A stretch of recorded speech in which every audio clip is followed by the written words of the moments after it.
If you're new to arithmetic progression or you're finding it hard to understand, this course or this video will help you to lay a good foundation on arithmetic progression. I'm going to take you through a story first. So consider that you inherited a huge land of property from your great-grandfather.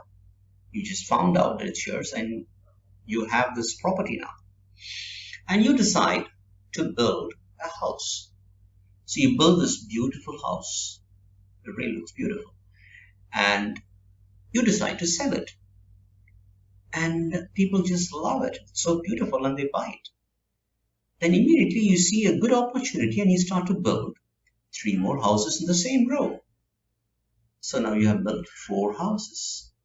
So all of this, let's say, happened in one single year. Then you manage to sell all the 4 in the first year. Then you say, I'm going to expand my business, and you have a lot of land left. So you decide, instead of 4, add another 4 and build 8 houses the second year. So you build 8 houses here. And you manage to sell them all in the second year. Then, the third year, you want to expand it more. So you add another 4 more and you build 12 houses. So, first year you build 4, second year you build 4 plus 4, 8, third year you build 12, and then you begin to expand in your business, right? So, if you're going to add another 4 and build on the 4th year, how many houses will you build? Right, you'll build 16 houses. So, and let's call that as the 4th year. And if you're going to add another 4 more houses and build on the 5th year, and that will be 20 houses. Amazing. Now it's a beautiful colony. So, what do you desire to bring in now? You bring in a cinema theater, okay?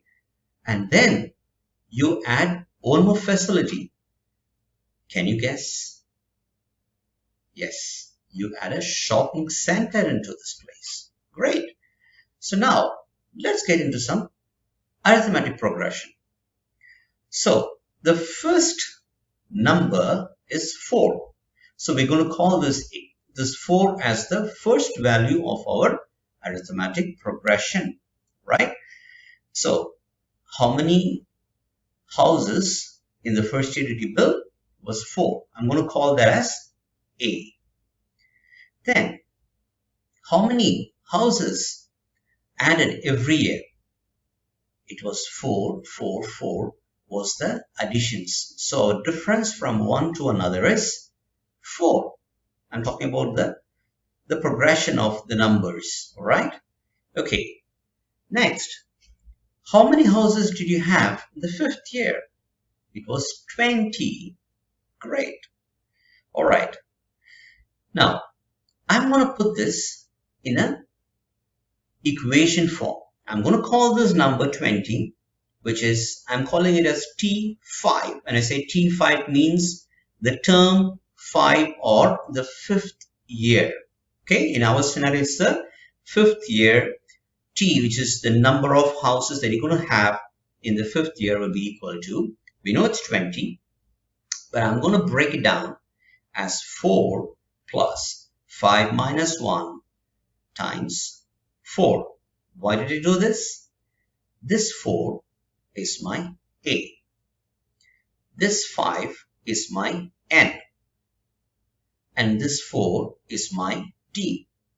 So this A, this 4 is the initial value. Then this D is the difference between one number to the next number. And this N is the number, the term, the nth term that you want. Here in this case, it's the 5th year. All right. So A is the first term and D is the difference between any two terms. And to find the nth term, we have to apply the formula dn is equal to a plus n minus 1 d.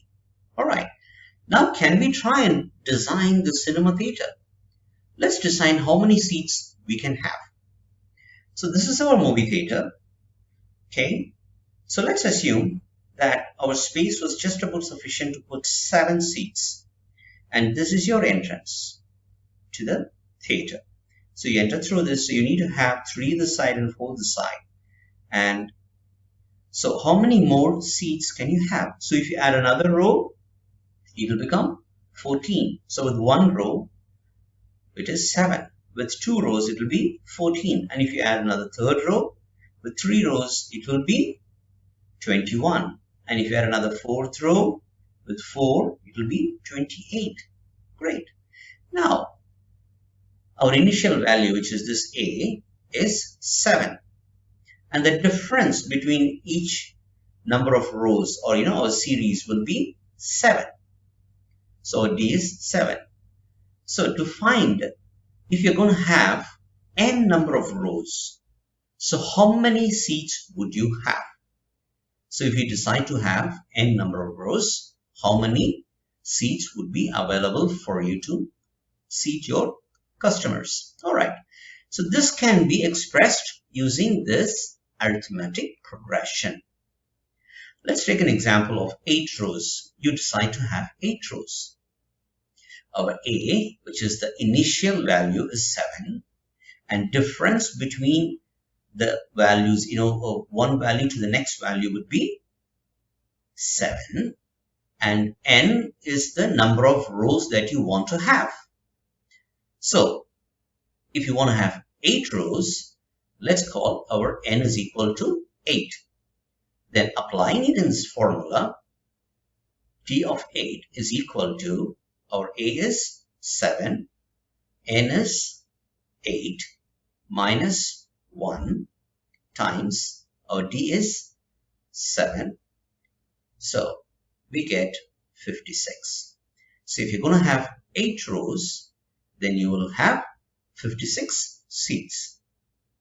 Now, if we have 6 rows, what will be the number of seats?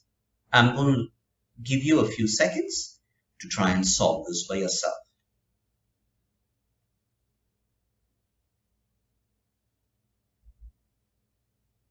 Alright, I assume that you have already solved it, but I'm going to give you the answer just for your clarification. So our n is equal to 6.